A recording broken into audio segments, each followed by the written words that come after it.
Okay. Go ahead. Apologize for being a little late. Let me mute off. I'll mute off. All right. And go ahead and unmute yourself.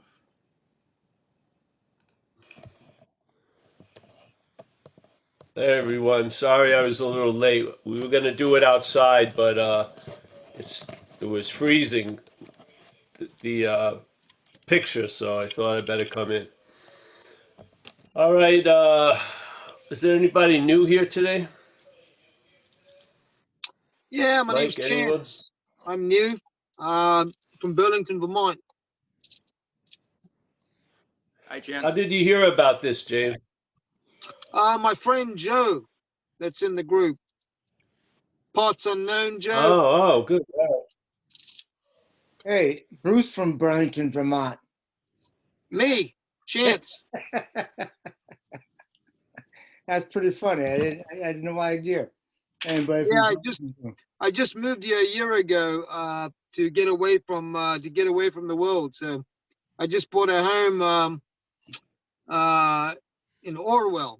okay. So I'm moving in there, closing right now, hoping to be in there at the end of the month. So next month. Well, we'll have to get in touch because that's not far from here. Awesome. Yeah. Does anyone else want to sell anything on the Zoom?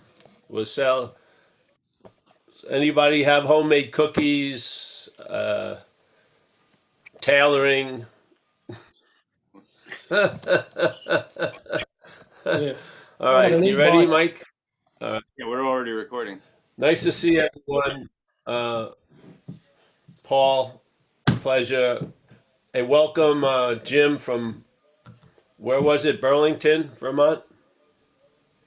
I think so. Whatever. Oh, yeah. Well, let me, it's Chance from Vermont. Take a chance. Chance? Not Jim. Yeah. Oh, all right, great. Nice to meet you, Chance. Well, we're gonna just give you our take on the idea of non-duality, and just, agree or disagree, but if you can just do it silently, that's cool. And then there'll be questions and stuff. So we're just taking the basic definition of non-duality as not two. Yeah. So if not is a negation of two, then it would be probably pretty good to realize what two is and what two isn't. Yeah. Instead of being concerned with trying to find the one, let's just question the two, because we look at it that way. The interpretation of life is a dualistic interpretation. There's yes and no, close and far. If we go in, we can go out. It's all like these movements, or on another level, as a computing process, it would be a binary system. Yeah. So this duality, we are basically the source of it in a sense. We're not the source of it, but we represent its projection. And so we run into an experience of subject-object, but it's sort of disguised by the identification as a long-lasting, independent, separate thing. So when there's subject and object going on, we believe it's all Paul, which is a unified individual entity, but it's not. Yeah. There's a subject-objectness that's going on that non-duality is negating. It's not saying that's true. It doesn't say it's not happening. It's just not a true description of what's happening. Yeah. So the subject-object is easily ascertained. Sometimes you're thought about, and when you're being thought about by supposedly you're thought about as a body. Yeah, maybe it's a doer, or the one who was there, or the one who had the new car, or doing that, but you always picture it as a body.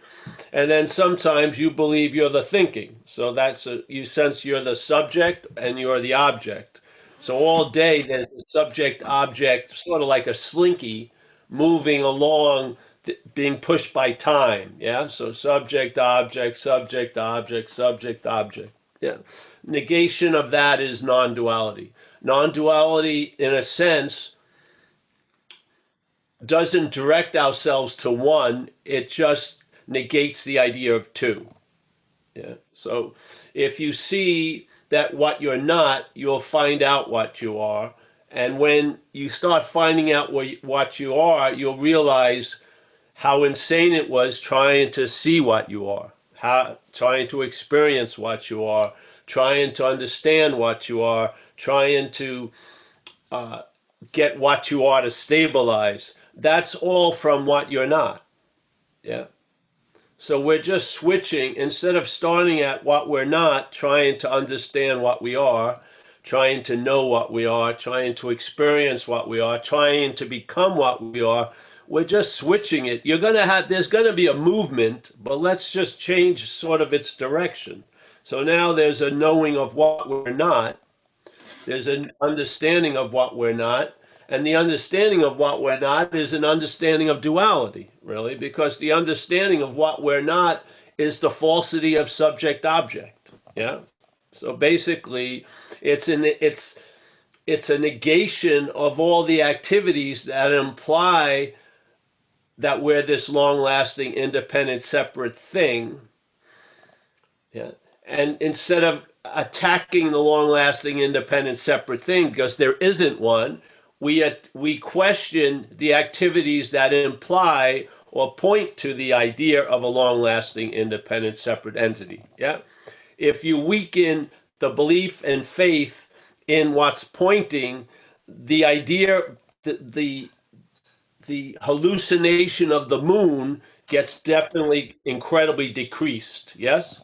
So when you see the weakness of the pointing, then the moon loses its objectiveness. Yeah? Yeah. Instead of trying to make the moon lose its objectiveness, which making it more of a moon than less, you see what's implying or pointing to the moon. And there's really not even pointing to the moon, there's just pointing. Yeah? The pointing is what's being pointed at is actually nothing, but part of the pointing is the moon is already there. So it's not like the pointing is implying the moon, there's a moon to be pointed at. Yeah? So this is the dilemma. Most people don't see, because if they did, they would have canceled their subscription in the subscribing to the act of becoming self, because they've seen a lot of people they would call selves that they didn't particularly like. And so they maybe would have canceled the project, yeah, unless before there's too much investment in it, you know? So, but the selfing does an incredible maneuver. When it implies you, it implies a historical you. You think you're that already, yeah? So you don't even have any leeway or way to get out, because you're in the process. That is already supposed, and then you're in and out of a lot of other things. But it's always the self that's in and the self that's out, yeah? You can look at it with the term of an ego. People sometimes want to call selfing ego. I don't see it that way, because when some people are speaking about ego, they say they have one. Well, what is that? Who has the ego?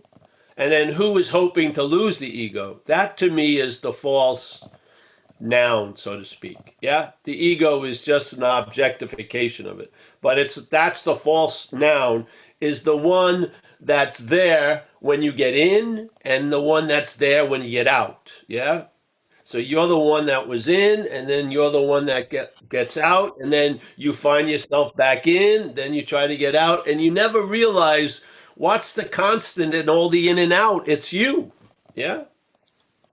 Why not see that you're not in you, and you may lose interest in this fallacy of in and out? Yeah. So when the head says you are up the ass of self, you won't believe it. And when the head says somehow miraculously you got yourself out of the ass of self, you won't believe that either.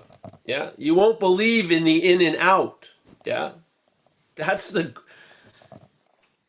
When you fall upon the solution, it tells you and it informs you of the problem. And then the solution just reverberates, because it's not leading to a solution, it is the solution. Yeah. There's no more, all right, you know, once I know the problem, you only know the problem from the solution. Yeah. So when you're recognizing what you're not, that's what you are. You are that space that's recognizing what you're not. There's no further marching. Yeah. It's a disarming message, not a call to arms. Because why is it disarming? Because we're using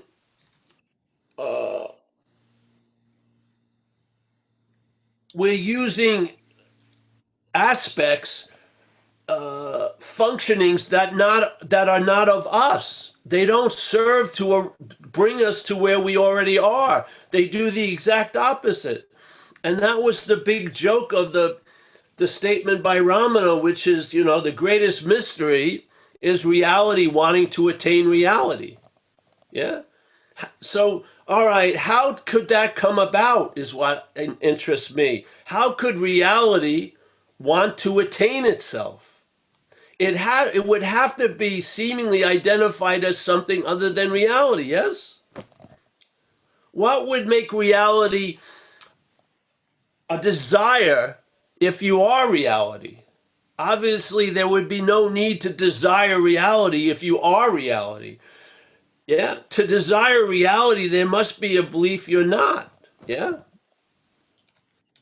This is the fundamental message of non-duality. You are what you're looking for, but not the you that claims to be the looker. Yeah. But you are, at that same moment, you are what you're looking for, but not as the you that's looking for. Yeah. The you is not what we are. It's an appearance. It's an activity that gets reinforced all day by a great devotion to the mental states, actually. Yeah. So a lot of us went to satsangs, and then maybe after 150 or 200 satsangs, something started to get suspicious, like, why am I not getting it? Yeah. If it's as simple as you're a lion and you're hearing it from someone you think is a lion, and they're telling you you're a lion, and the fact is you are a lion, how long would that take? Yeah. I mean, would it take 200 satsangs? I just don't. There must be an activity that the lion, without knowing it, is participating in, where the lion is taking itself to be a sheep, let's say. And so every time it hears the message about what it is, it gets claimed to be the hearer. The hearer gets claimed to be the sheep. Yeah, that's the only way it wouldn't be able to get through. Yeah. And it goes to such an absurd length. The lion as a sheep will never access its roaring ability. It will try to learn how to roar. Yeah? It's insane. So natural qualities of what we are as what we're not, we're trying to learn them. We're trying to acquire them. We're trying to be mindful when all we are is mindful. Yeah? There can't be more. There's no other quality of us that's more than mindful. Yeah? We're of the big mind. Yeah? And then we're trying to become clear, and yet we are clarity. Yeah, it's just insane, isn't it? So the message is very simple.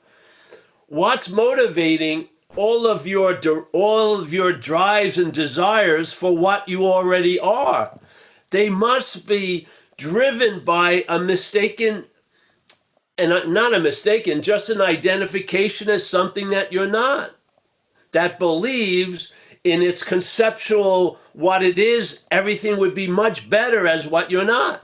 So it desires to be its idea of what we are, all the while being what we are. It's freaking insane. Yeah? If you don't hear the message, come back. If you don't like the message, ask who doesn't like the message. Yeah?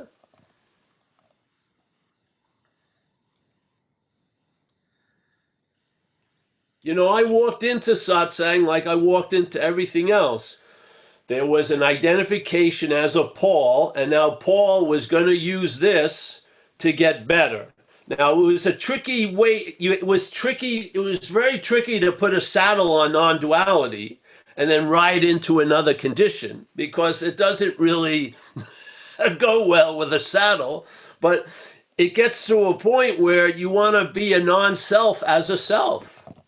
Yeah? You've now seen qualities that are not of you that you'd like to have as what you're not. Yeah? It's that insane.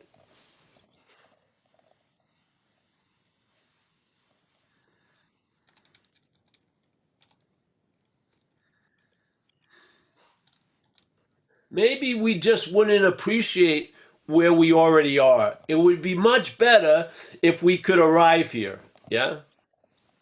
But the fact is the fact. You're that. Yeah?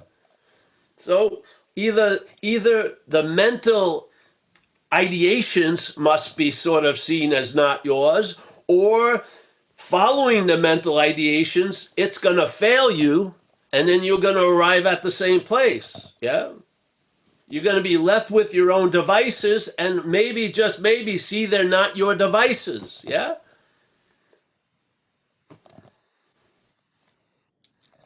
And that rude awakening opens some things up. Yeah?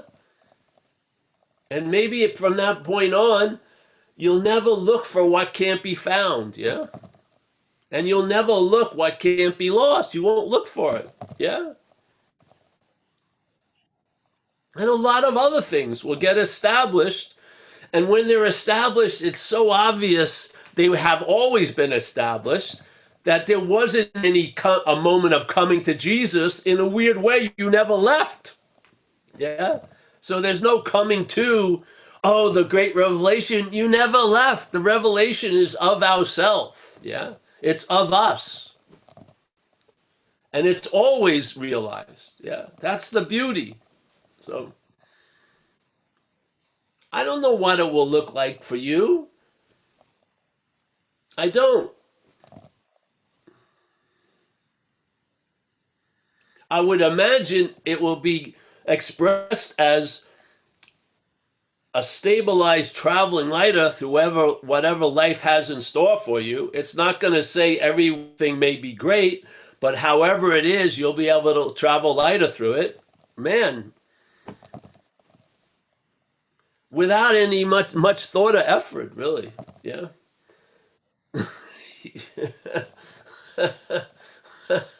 If you're always showing up, when are you going to have to show up, really? Yeah? If you're always here, when you have to gird your loins to finally be here, you're always here. Yeah?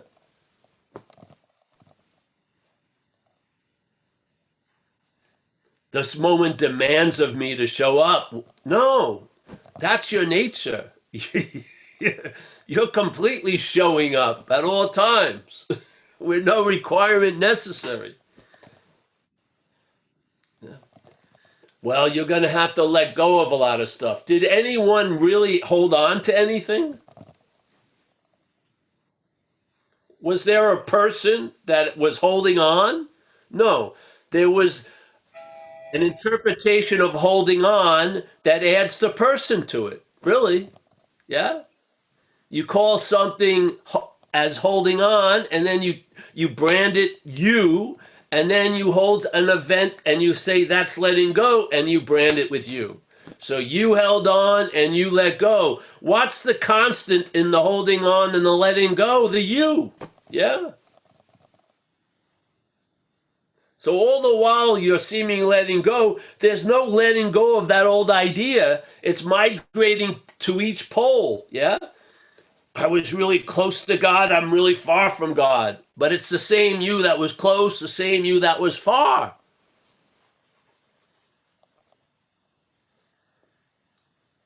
All right, I'm going to stop. I'm going to swear off far, and I'll only be imbibing close. No, it doesn't work that way. You see the axis of close and far, this or that, subject, object. And then when the axis weakens, yes, There's just a recognition that's how it's appearing. Yeah. You don't like, it's not like that seesaw where you think the top part is better, so you run up there, but as soon as your weight hits there, it's the lower. Then you can't ever get out of it. Yeah. You don't see your role. You don't. When you do,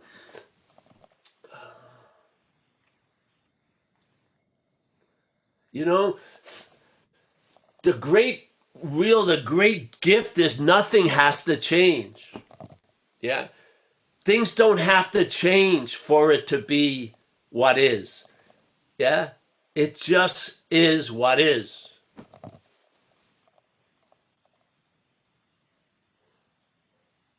So, all right. I never muted. Shoot. Anybody want to raise their hand? Hank. Come on up, Hank. Hank. Hi. Hi, Hank. Just a question. How can one realize what one is not without a one and without an object-subject relation? Because there's someone is realizing that. No, there isn't. There's just realizing that. There's a realizing that there is no someone realizing that. Oh, but that is inconsistent. Completely inconsistent. Mm. There's just a realizing. There's no you realizing.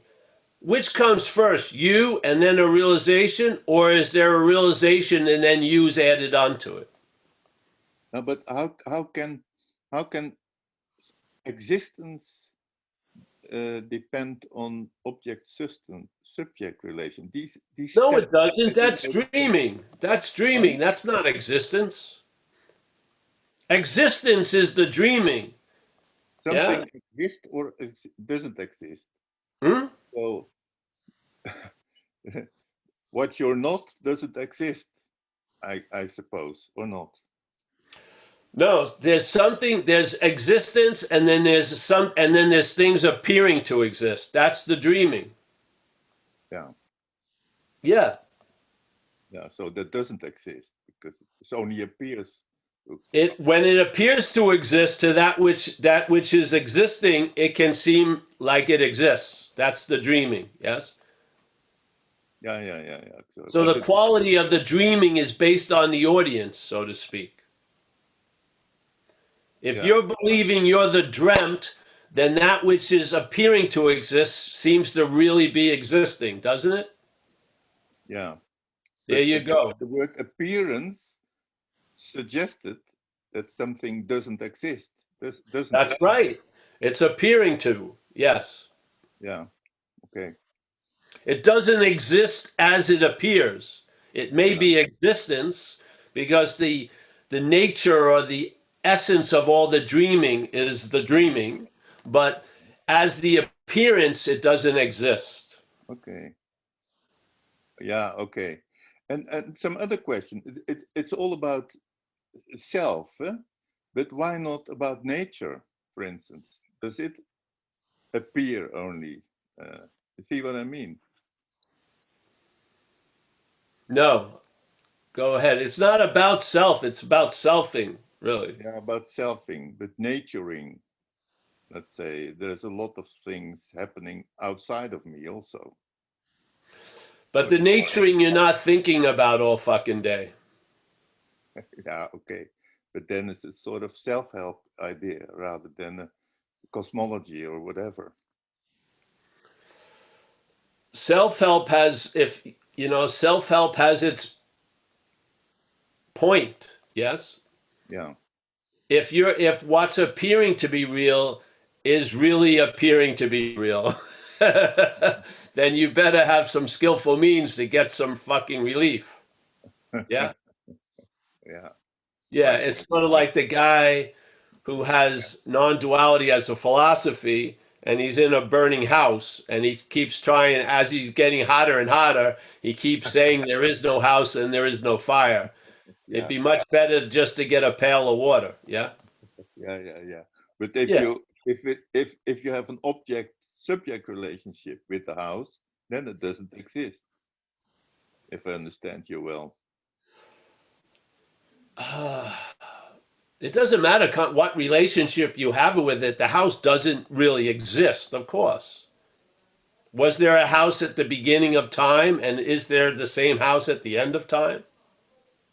So everything that only the stuff that don't change is reality. Well, the seeing is the reality. This awareness, this field is the reality because it doesn't come or go. Yeah.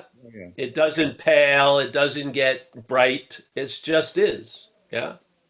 If you've gone, when you feel like you've been on a mental train and you get off, you always get off at the exact same station you thought you got on the train at. I don't understand that. The basis of now is always the same.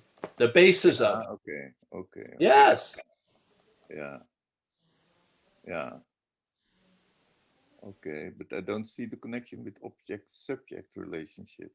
The object-subject is the dreaming. It's how the dreaming is going on. How we have experiences of the dreaming is being the subject, and the experience is sort of like the object. Yes? Oh, okay, yeah. Then I see. You have, This is the theme. See, dreaming is built. Yeah. Yeah. It has to have some fundamentals. One of them is space, so things can appear in it, and time, so that we can see what's appearing in it. Yeah? So space and time would be the basis or the foundation of dreaming. Now, the interpretation of dreaming is a dualistic one. Yeah? So it's subject object. So there's the experiencer and that which was experienced. Yes? Yeah. And if you want to shrink that duality to right where we are, it would be called dualism, which is subject objectness. So we're in that same movement that's been translated as I'm the experiencer and that's what I experience is happening all the time in us, as us. It's going from subject object, subject object, subject object. Yeah. So a machine gun of projections, say. Well, like the Course in Miracles would say, most people believe they're perceiving a real thing. Yeah. But the Course would say what's actually happening is projection and then perception. So projection would be the dreaming, and what would allow the perception would be the dreamt. So the dreamt is a pseudo subject that's now in an objective reality, and it's experiencing these things. That's based on a misperception. But it's not completely individual. It has nothing to do with individual. That's just the mental interpretation of it. Yeah, okay. Yeah. For the dreaming, it's sort of like what turns the ride on, okay? You got the seat, you got the everything in place, something that's sentient or on sits on the seat, and there goes the whole fucking movie. Yeah? We're it. We are the observing point, in the dreaming, yes? And we have a self-centered camera location. So what we see seems to be from a particular little physicality, and the way we see things is how it pertains to us. Yeah? This is happening at billions of seeming camera locations, walking little tripods, and everyone, in a way, I don't know about everyone, hopefully some have lost interest in it, but all of these locations you could call a you, and yet the programming of the you is it believes it's me, which is a very special subject.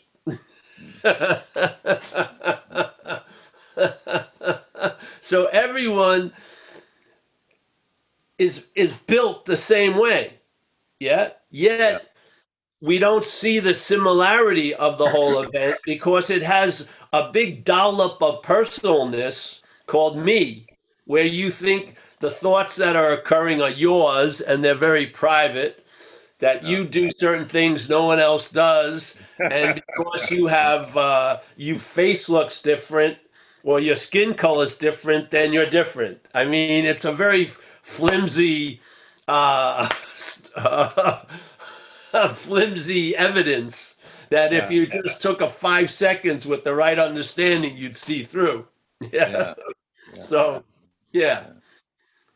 I had the experience of it with drug addiction. Yeah. It looks like a phenomena, but it's just so obvious that you take thousands of people who are addicted to drugs and alcohol, thousands of them, from different ethnicities, different education, different health, different financial status, and they usually always end up in the 3 same parking spaces at some point in time, which is institutions, jails, and death. So you see this giant field of cars that are built exactly the same as every other car, drive the same, smell the same, but they all think they're very unique, special little chariots. Yeah. And they can't understand why they ended up at the same place. Everyone in all the other cars can't understand why they ended up at the same place. Yeah. Because one mental groove drove all of them to those locations, institution, jails, and death. And you know what? It's awesome in a way because maybe you'll see something. Yeah, maybe you'll see that how could all these cars that look so different, their upholstery is different, yeah, they have different mileage on it, they all end up at the same place. You've got to start recognizing maybe they got the same fucking driver. Maybe the idea that I was the driver of the car is a little suspect based on the evidence that's hitting me right in the face. Yeah, but what happens is maybe works that well because it said in the Upanishads, if I recognize myself in others and others in myself, I'm losing all fear. Well, of course, because then it leads to the idea that we're all children of a barren woman. Yeah. So it questions the reality of the dreaming, not in an intellectual way. It's maybe an intellectual message, but you sense it and you feel it from your own observation. Yeah. You realize the same. That's the whole point with addiction. That we speak about having a parasite or a foreign pathogen because it's obvious something has taken the Ford over, even though every mile the Ford drives, it thinks it's the driver. It wasn't the driver. Yeah. No. So this is the delusion, and it's the same delusion that's occurring now. Yeah. And it's not personal, it's mechanical. See? Yeah. And we're wasting a lot of time trying to convince what we're not to change. It doesn't have to change. Just see it's not you. Yeah. The change will come from the seeing, not the fucking mechanical activity. Yeah. All things in time happen as a result of the interweaving of the forces of nature. Man is a selfish delusion, thinks he is the actor. It's one of my favorite lines in the Upanishads. Yes, it's the same thing. It's just what it is it's like a slinky that gets its own energy by going down the stairs. Yeah. Yeah. So time plays the role of the stairs. So time keeps, because the slinky doesn't have an engine. It doesn't. No. It doesn't have any self-existing power. But in time, once it gets started, it will go down the stairs. Yes. What's a slinky? The city putty or something? Yeah, slinky is like just a coil of like 80 different coils put together, almost like a spring. Okay. Oh, So yeah, yeah. Oh, I know what you mean. Yeah, yeah. yeah. Spring. So Yeah, yeah, this movement generates this movement, this and this. Yes. yeah, So yeah. each movement generates the next movement. It's sort of like Exactly. the dependent origination in Buddhism. Yes. Yeah. Yeah. Yeah. Okay. Oh, thank you. Nice. Yeah, I like these metaphors. Yeah, but see, the engine there is the illusion of time. You see, Yeah, yeah, time is like the biggest. Time is like the ever shimmering, reflecting, becoming opaque, and then see through, uh, obscuring of the dreaming. Yes. yeah. Time, space. Most of the time and space, you're not there. Most of the time in space, you're not there. Well, the you that is appearing in it is of time and space. Yeah. But yes, you and I have Yeah, never yeah, appeared. exactly. Yeah, Yeah. but it's not a moment, Hmm? but the absence of time, which I sort of am, I think. Hmm? Yeah, whatever. If I'm in a moment, I'm still in this space, in the time system. No, you're not, because what's in the moment isn't you. Yeah. Yeah, okay. But without past and future, the moment is not defined, say. So you can only say from it's not Well, then time. the moment is not defined because there's no past or future. Yeah, exactly. Yeah, yeah, yeah. This is how, see, you just said it beautifully. If there's no past, what, the moment is not defined if there's no past or future. Yeah. But Yeah. there's no past or future. So how it feels to be, how it appears to be defined is with past and future. Yes, Exactly. time. Time is the obscuring little weaving of trails of smoke, so to speak. Yes. Yeah, yeah. And it also produces an incredible, there's some incredible things that come out of time, which is hope and stuff. Yeah. Oh, yeah, yeah. So a lot of times hope can be incredibly valuable, and at other times it's a great disservice. And it's only based on the condition of time, so to speak. Yes? Yeah. And faith, maybe also. No, faith doesn't get moved by time. Oh, okay. Faith is faith. Faith is faith is what allows time to seem real. It's the dreaming's faith in time that it has any effects. Yeah. Faith is the engine of this whole event. Without faith, faith is everything. It's it's the generating force of mind. If you want to call it creation, I don't call it that. I call it dreaming. Yeah. Yeah. And how faith will appear, because it has no appearance. How it will appear is by the vehicle it's put in. So there's a lot of faith in the thought system.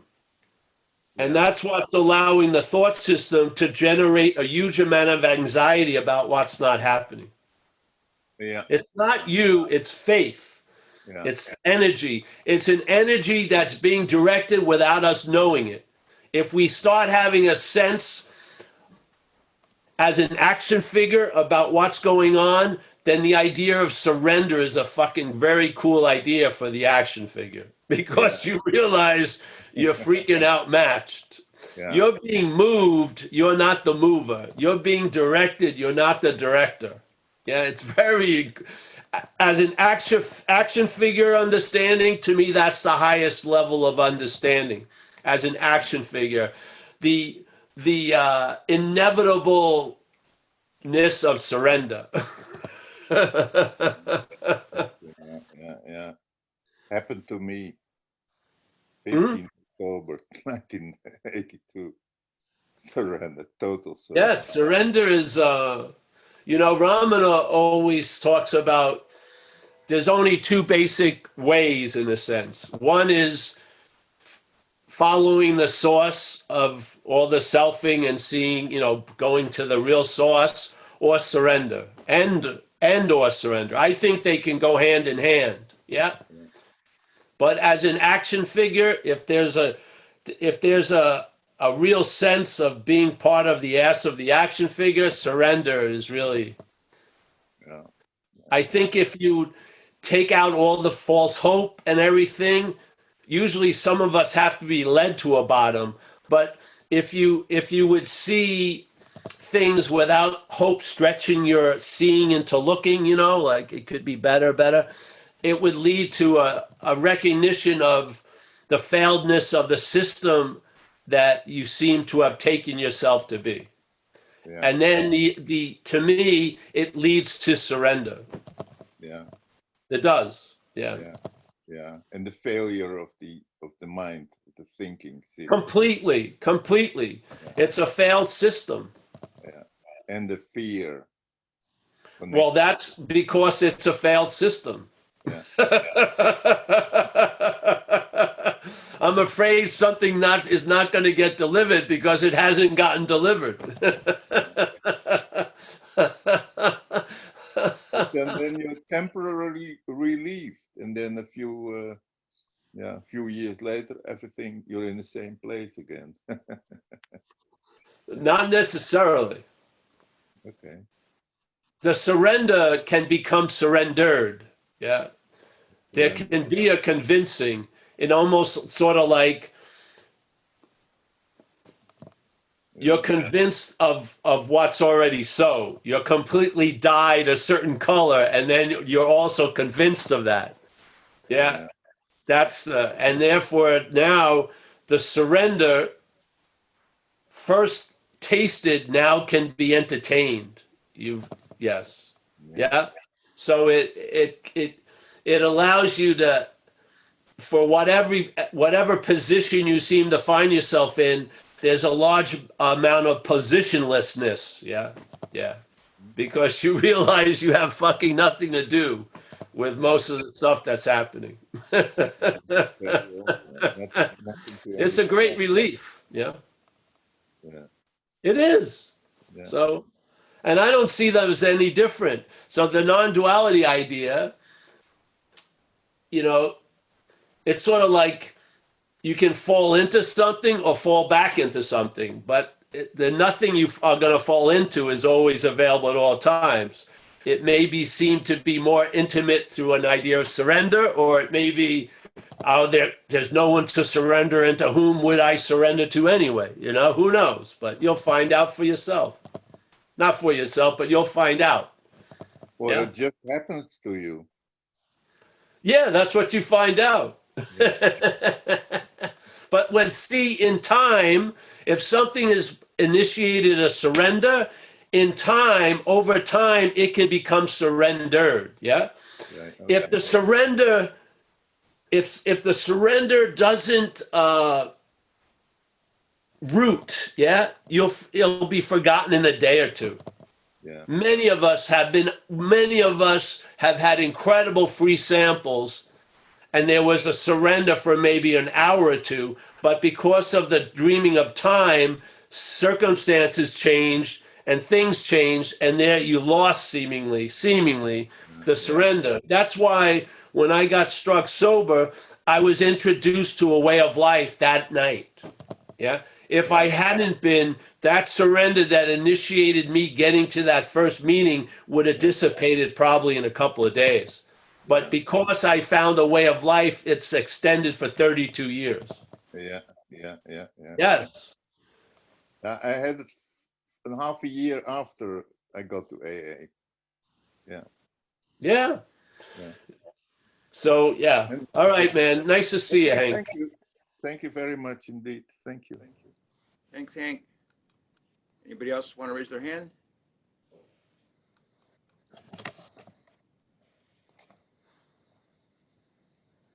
Hank's a hard act to follow. There was a lot going on there. Okay, Bruce has raised his hand. All right. Hello, Paul. Hello, everybody. Thank you. I want to, I think I always thought that there was a place that I would land somewhere that would have an understanding of things, and I kept searching and searching and searching uh, uh, uh, for that somehow I would arrive somewhere somehow, and that everything would be okay from there. And then it was really that kind of threw me when I realized that what was happening wasn't happening to me at all. What was happening was just happening, and that I wasn't even the experiencer of it. I was experiencing it, but it wasn't me as the experiencer. And I think I got a little, like, I think you just said that, what you found a program for yourself. And from the same thing kind of happened to me. I got led down a path that sort of helped me, things to click in, and then things just started changing from there. But I wanted to ask you,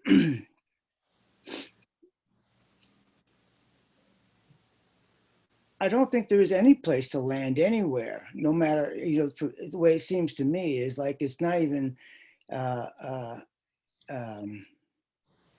it's not even really appearing to be, even come into existence, for example. It's sort of like, I don't even know how to describe, I really don't know how to describe it. It's sort of like, no matter what I try to say, it's like almost wanting to land somewhere as the witness or being awareness, but none of that applies. I can't find anything that would really, it just constantly opens up all the time. And I was wondering what you think about how that is for you.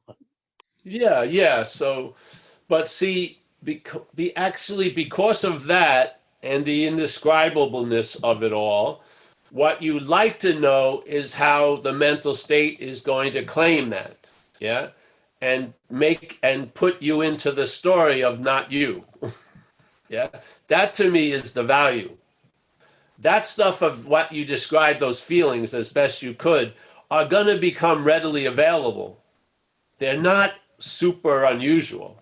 Yeah, that can be sort of the new norm in a sense. What you need to see is how what happens that doesn't allow that to extend in time. Yeah, something claims it and makes it something else. Yeah, that was what interested me. I heard a lot of people trying to describe the undescribable, and having events where the absence of Paul was so dominant they would remember it the rest of their lives as Paul.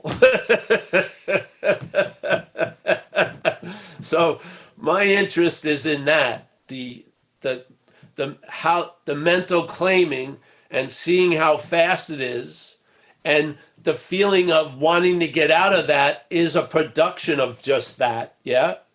And start really getting a sense of how this activity of claiming mutates and keeps claiming. Yeah, even after you've caught it once, it's claiming to be the one who saw you catching it. Yes. So that's to me, that's the value of what we're attempting to put out. Yeah, because what you described, I don't like the word normal, but to take the shine off of it is a normal way of going. Yeah, where there's tons of experiences, but there's no experiencer. These aren't like huge transcendental awakenings. They're actually a way of seeing what's happening here. Yeah. What's going on is there's a very fast mental process that's using whatever it's brought into contact with. It doesn't bring itself into contact. It's because we're awake, it becomes introduced to things, thoughts, actions, feelings. And in that introduction, it immediately claims those thoughts, feelings, and actions to reinforce and support an assumption, a story that you're the one. Yeah? If you don't see that, you're going to be looking at its effects. I'm just telling you. Yeah? And there's no process you can do that will beat that process. Because when you're at a retreat, before you even hit the pillow, your head has presented you as the meditator. It has. It's just slipped it right in there before your ass even hit the pillow. As you were sitting down, you were locked and loaded already. And 12 hours ain't gonna change that of sitting. They're not. Fucking 4 weeks isn't gonna change it, and therefore I assumed 8 weeks won't. You know what I mean? It's if it gets knocked out of the park in that setting, when you get in your car and start driving to your village or to where you live, it's going to regroup, and you're going to be Paul, who just had these incredible experiences at this retreat. Yeah? I love incredible experiences. Yeah? I do. But in a lot of ways, they're like a very sweet honey to the mental fucking activities. So an ordinary life is a well-disguised life, in my view. Yeah. So seeing what you're not, seeing the activities that imply you and insert you and inform you and historically validate that you were there, you are gonna be there, therefore you are here now, is more important to me than all the descriptions of its lack of influence. Yeah? I mean, I just love the lack of influence. I just do. I hope it comes through with the talks without going on to specific details, but just to share what a fucking relief it is to see that what I used to think was me jumping into the situation was never me. Yeah? And then it has its partner where you catch some of it, and now you've objectified the activity. It claims to be the one who sees the objectification of the activity. So you catch it twice. And I realized what happened with me is when this recognition opened up, I caught it about 8 times, and then I had a 100th monkey phenomena. The monkeys got it. Like, this is mechanical. Wherever I am, it's going to say I'm here. So what? You know? So this is what disappoints people. They try really hard to get a break from it. They do, but it seems to return. Yeah. And then they're super bummed out. And the only way we think we can do it is I got to do more of what I believe that caused it to be sent on vacation. I got to do more. More doesn't work. Yeah. We're here. Most of us are here from the failing of more. Yeah. So I just want you guys to have a working understanding of recognizing not what you are, but what you're not, the mental state, because it's going to show up wherever you are. It is. I mean, you know, if you're there enjoying the bliss of nirvana, it's going to be waiting to claim to be the one in nirvana. It's just the way it goes. So when it claims that it's the one in nirvana, does nirvana stop? No. You gave it way too much relevance. No. You just believe it stops. Yes? So you turn your eyes away from nirvana. Nirvana never turned its eyes away from you. It's faith in that. It's faith that, oh, here I am again. It's all fucked. No, it's not true. Yeah, that boy has cried wolf fucking over and over again, and it always gets the same reaction. Why do you think it keeps crying wolf? It's working. Yeah. Oh, it was so wonderful when I was on that cliff. You know, watch. I saw it with epiphanies. Yeah. If you've had the great gift of an epiphany, it usually comes suddenly without it. You don't call up, you know, in advance. I want to have a real nice room with a built-in jacuzzi, ambient lighting, because I'm going to have an epiphany, I think, on the 14th around 5 o'clock. It's supposed to. No, it just stops your linear little story. And then what happens? I don't know. And then, but I know one thing. usually what's heralding the end of the epiphany is the thought, I'm having an epiphany. It took the head a couple of hours, but it regrouped and immediately does the same old shtick. Oh, it was me that was in the epiphany. Yeah. I think that's what we need to be warned about. I don't think we need to hear more descriptions of the indescribable. I don't. I really don't. I think we need to hear the warnings of how somehow the lion keeps seemingly forgetting it's a lion by being identified as a sheep without the lion fucking knowing it. Yeah? Because I don't think the lion's going to really want to live like a sheep just because it's a lion, obviously. I mean, it just doesn't suit its nature. Yeah? So here we are, expansive, whatever, to be like a marathon runner in a closet. It's frustrating. Yeah? You want to get out and fucking roam. Yeah? That's why I love when we have young people here.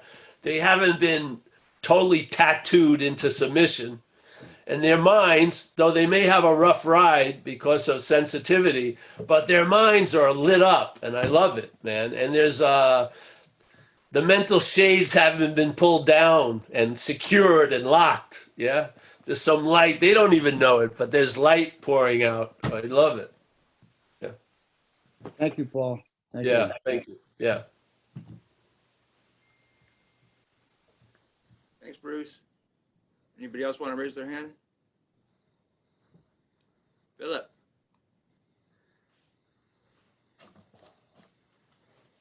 Philip. Oh, Oh, Philip from Brisbane. I'm going to call Brisbane the city of questions. I can't hear you. Yeah, I always say I'm just going to come in here and listen, but something compels me to ask a question. I don't know why.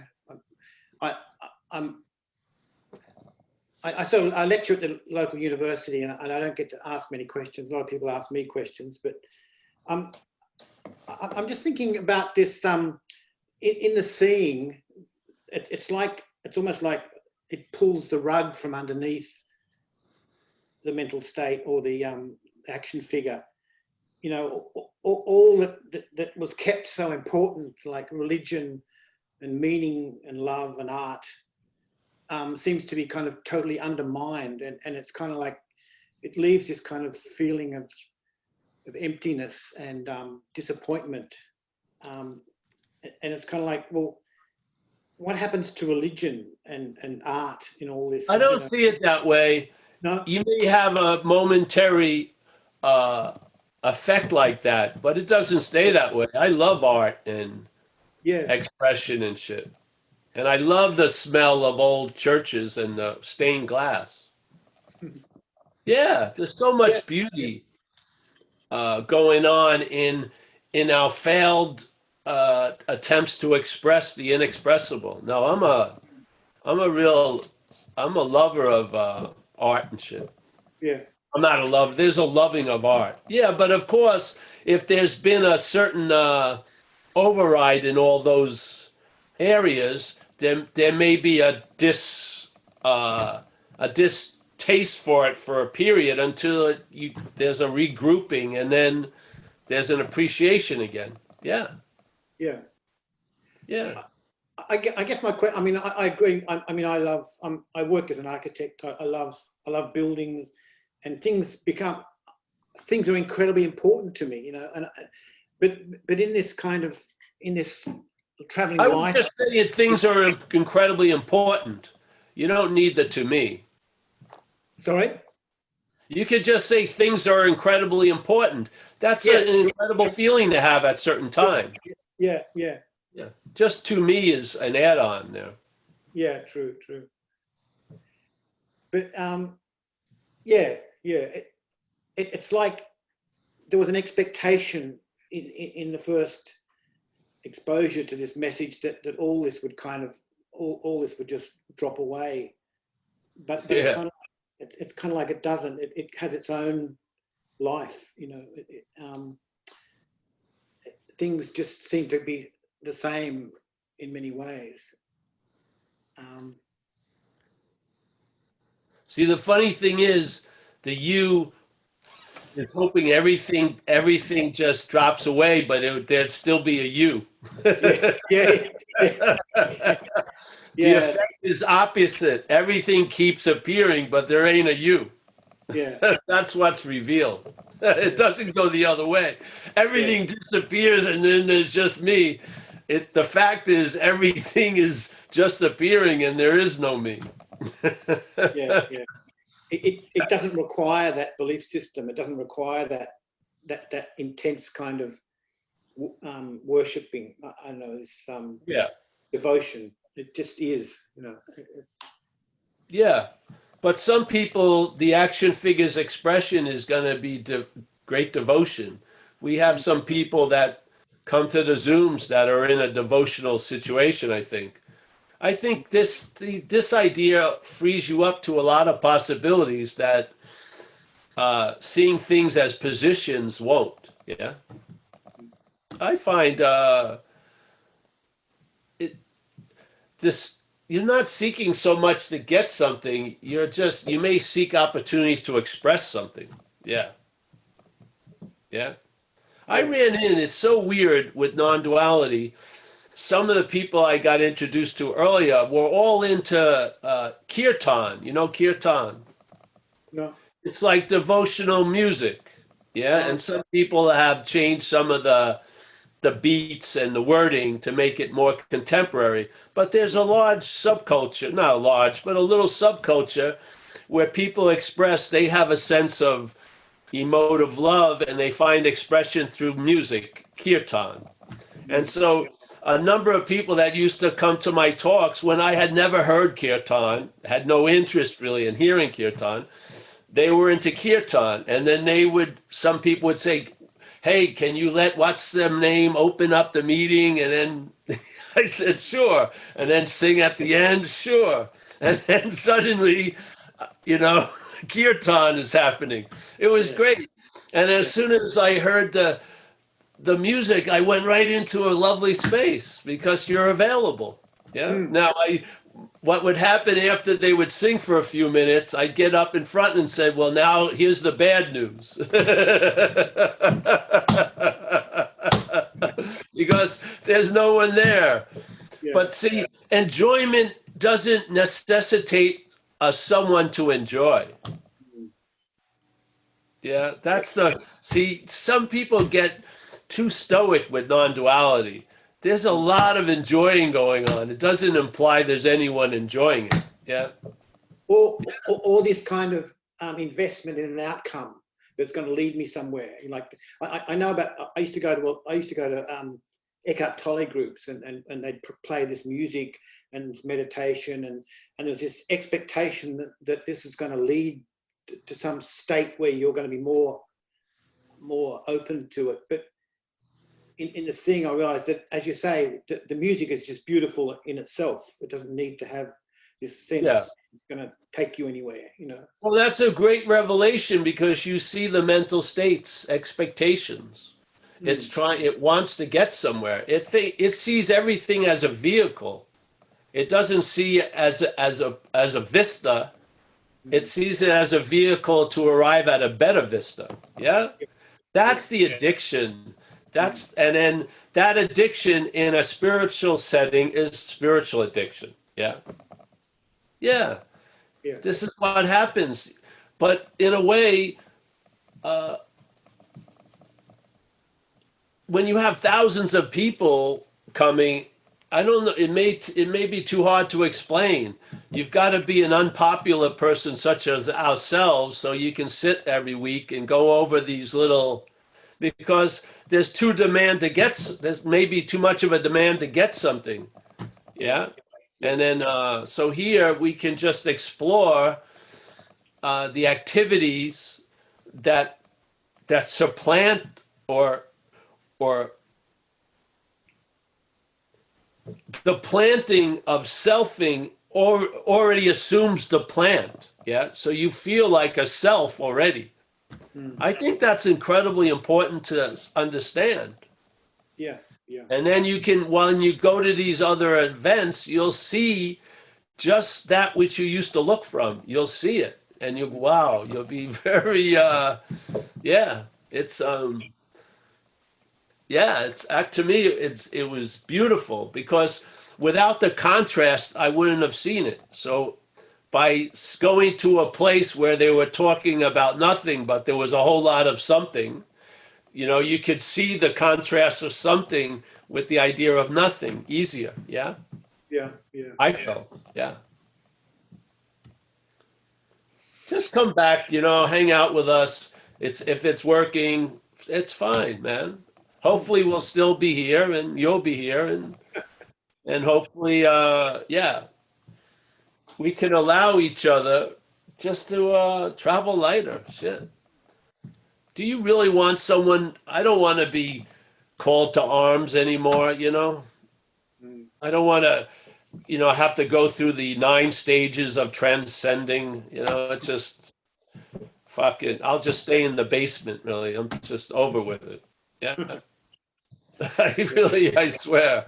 You know, you could put anything in front of me. I'm not going to follow, you know, I'm not going to follow the carrot anymore. I'm just tired. Yeah. Yeah. Lack of interest. Yep. No, I get it. Well, I lost all interest of seeking liberation. That was the liberation from the need to be liberated. That's the liberation.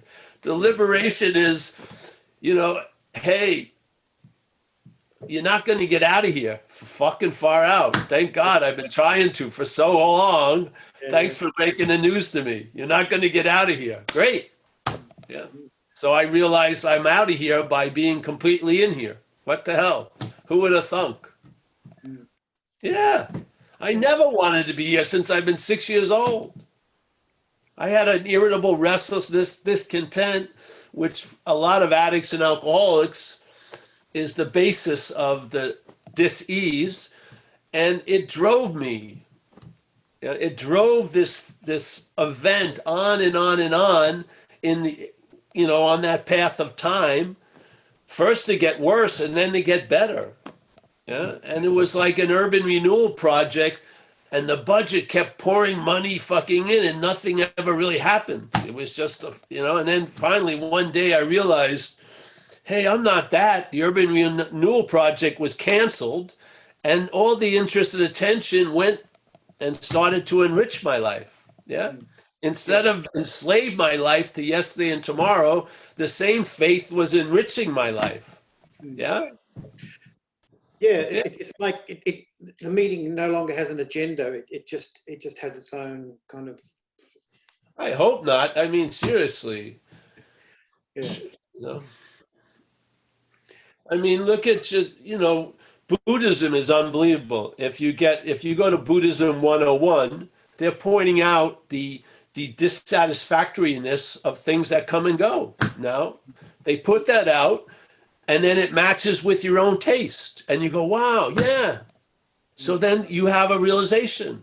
Jesus Christ, yes. What I may be, quote unquote, looking for can't be of that which comes and goes. All right. Hey, that's good knowledge. That's helpful. Yeah. I mean, the modicum of understanding you need you could get it from Buddhism 101.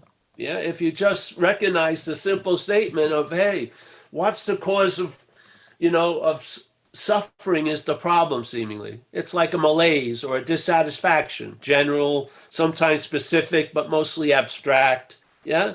That's motivating a lot of desires and this and that. All right. So that's the cause of the suffering. Oh, let me listen. I'd like to know the cause of the suffering, which is desire. Okay. So desire. And then it says, all right, so, well, what has to happen? Losing desire. See, now this is where it gets to be a problem, because there's a feeling that it's the you that's been desiring, and now the you is facing a gargantuan heroic journey of losing desire, which that cannot happen. So why don't we look at what the desire that's causing the suffering is a desire to become and unbecome, which is the drive of selfing. The drive of selfing, that which is driving the narrative and giving it its flavor, and which is tinting the interpretation of life and our perceptions, that selfing is in the act of desiring to become and unbecome. That's the source of the suffering. Yeah? So then he goes, all right, let's go to the Eightfold Path. Yes? So basic Buddhism, they have the Eightfold Path. First, they present the four points of the suffering. Then they go, okay, and it starts with right, the word right, and then it's right understanding, right meditation, right livelihood, right view. Yes? Mm-hmm. Now, where's there a confusion there? All right, we, based on the ignorance we're living from, we believe a right view can be produced by right action and right livelihood and right understanding. But in fact, the right view, the right of the view is what migrates to the livelihood, the understanding. Yes? Mm-hmm. It's not produced by it. It enlivens the other shit. That's why it was the first one, right view. Yeah? What is the right view of Buddhism? Anatta, non-self. Yes? So the right view will migrate into all your other behaviors, into your livelihood maybe, not driven there. You'll find out your seed assignment. A lot of this stuff happens. Yeah. And so now the ignorance of the self, claiming to be the hero of the Four Noble Truths, and then seeing the Eightfold Path as a fucking chore, you've recognized you're not that, and so now you see it in a different way. What is the desire of all desires? The mental desire to become and unbecome. Yes? Yeah. And what's the whole point of the Eightfold Path? View lends itself to livelihood, lends itself to meditation, lends itself to everything else. Meditation's not going to produce the view. No, there. Yeah. And it's all premised on non-self, not anatta. Yeah? It doesn't mean there isn't an appearance of a self. There just isn't one. Yeah? It doesn't mean there isn't any selfing. There's tons of selfing going on, but there is no self that's doing it, nor is there a self being done to by it. Yes? No. So where you would think the way your mental logic recognizes shit, it always leads to someone did it. It's disputing that. It's saying, like Buddha supposedly said, events are happening, deeds are done, but there's no individual doer thereof. That's right view. Yeah. And the great relief of that realization that you don't have to pursue that and you don't have to struggle with that. It's just very. But something will think it has to pursue it, and something is the source of all such struggling anyway. So you're going to notice that too. Yeah. But you won't be. There won't be a large investment in all that fucking movement. The investment will be in the bank of presence, so to speak. Yeah. Yeah, which gives you the eyes to see a lot of shit that you can't see when you're looking. Yeah, it will. It does, for sure. Yeah. Yep. All right, bro. Thank you. Thank you, Paul. Thanks, Philip. David is up. I think one more, Mike. Yeah. Okay, there's just one anyway. All right. Hey, Paul. Great to see you. Dude, I've been following you since I think like a year and a half sober. I'm coming up on 7 years, and yeah, man, I feed off everything, man. I just love it, and Oh yes, David. Yeah. And my question. So about 2 months ago, my fiance left me, and I'm not.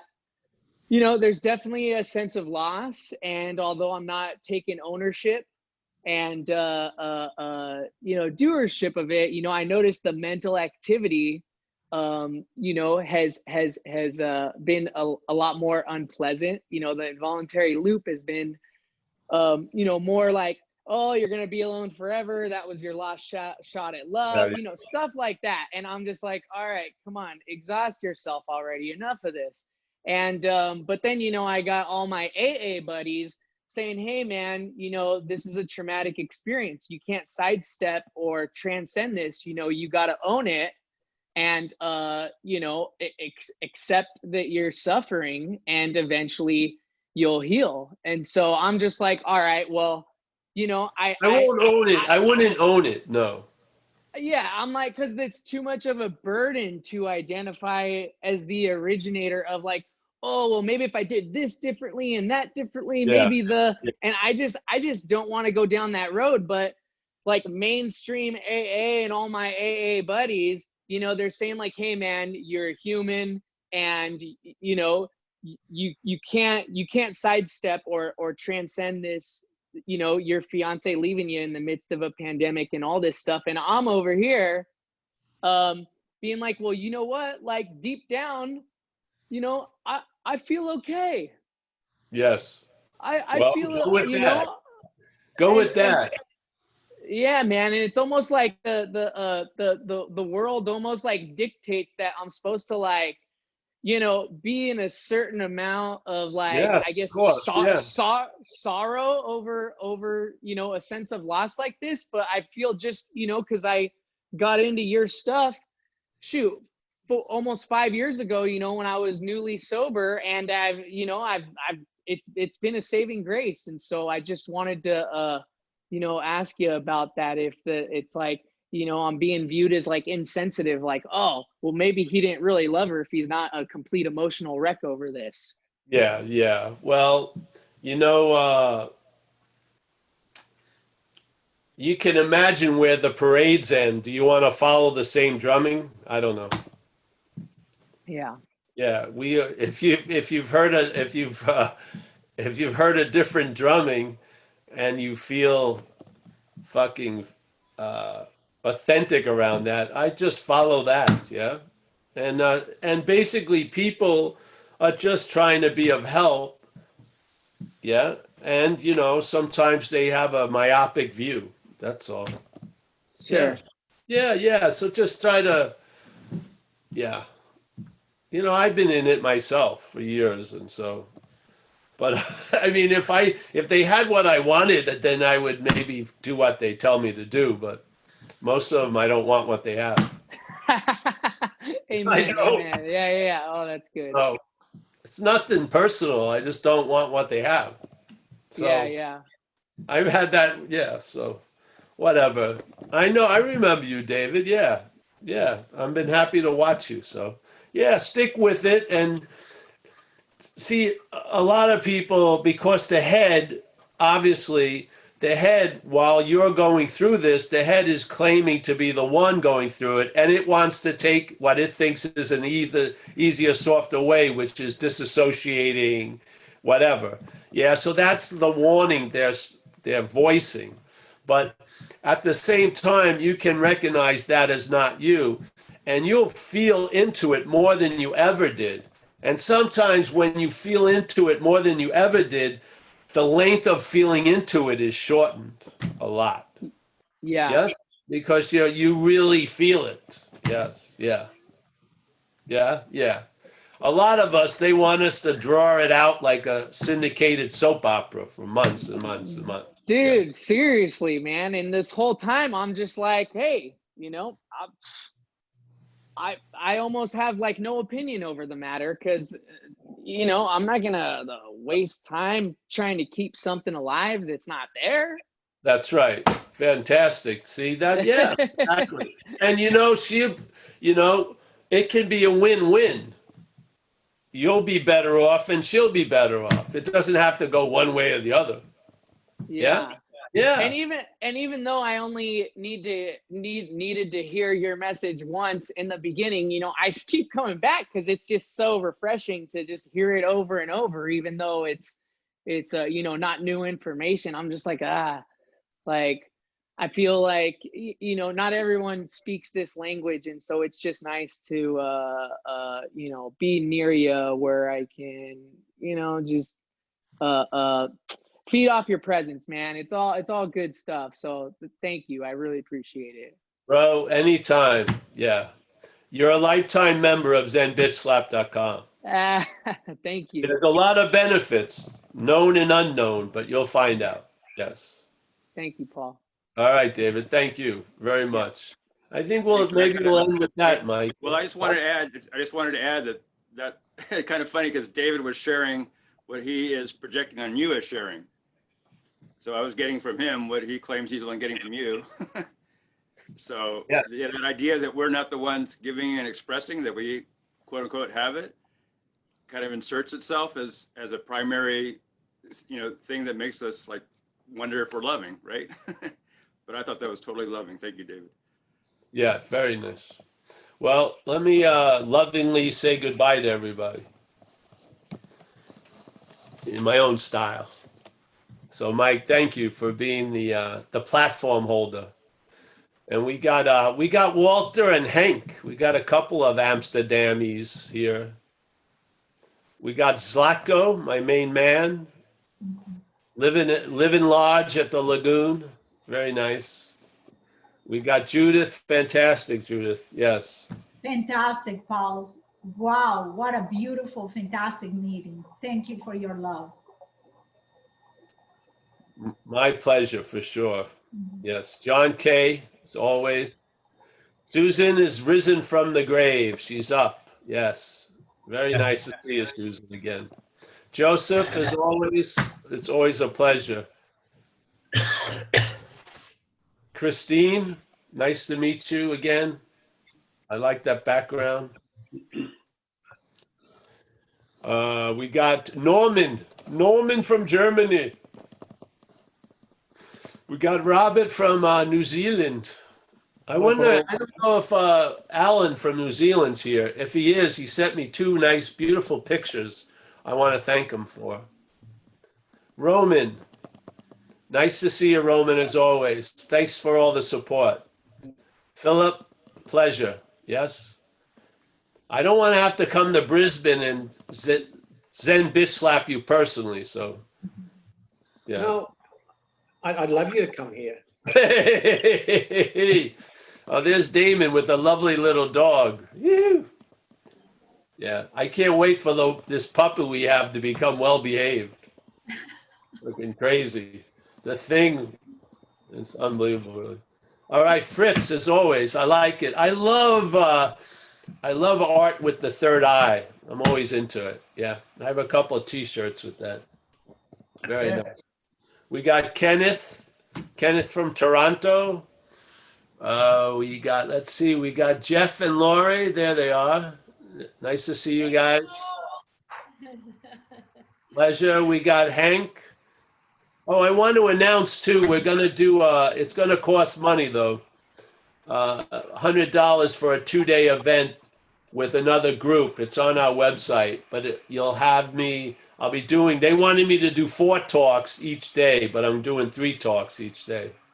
Then we're going to have practicing loving gazes for an hour, and then another talk, and then loving, and then I'll judge who has the best loving gaze. Glenda already has it, so, but maybe someone else will.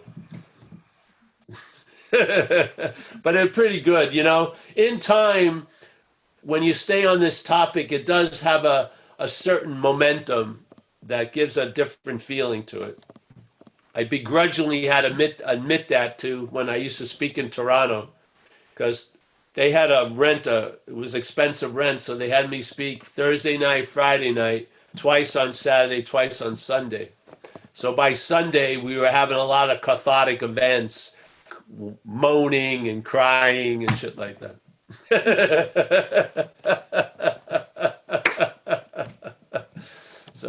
I just stuck a subtle expectation now. I can see the head rising up and biting it. Cathartic means I'm going to be better. All right. All right, we got Hank, Glenda, Tyreek from Egypt, Damon, nice to see you. Let me see who else. We got Bruce is ready to start ripping on it's a 12 string. He's ready to play. Got some fucking thing. Natalie, I don't want to know where you are, Natalie, because, yeah, you fill up the room wherever you are.